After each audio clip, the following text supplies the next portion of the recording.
broken build at saka broken build time. So, yung broken build is anything na hindi pumasa sa automated test. So, pag tinesting mo siya, hindi siya pumasa, broken build ang tawag. Okay, sa DevOps. IT vlog to. Sa DevOps yun. Broken build. Pag hindi ka pumasa sa automated test o sa testing, broken build na yon. Yung broken build time is gaano katagal bago mo maayos yung broken build. So, yun yung sinasabi nilang ano yun. So, ano kasi yung DevOps kasi, combination niya ng development at saka yung operations ng company. So, ibig sabihin, pag broken build siya, gaano siya katagal bago siya maayos.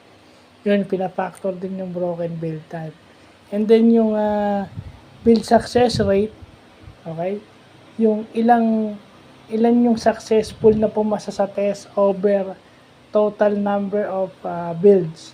Ilan yung build na success plus kung ilang ano siya, divided by kung ilang build siya. Ano ba? 6 yung pumasa, then 10 yung total build. So, pag 60% yung 60% yung build success rate. So, yun yung mga bagay na natututunan natin lalo na sa DevOps. Again, pag nasa industry ka, baka alam mo na to. Kaya nga, kung itong mga bagay na to ay kino-consider mo, kahit yung maliit na detalye pag nagpo-program ka, dapat kabisado mo.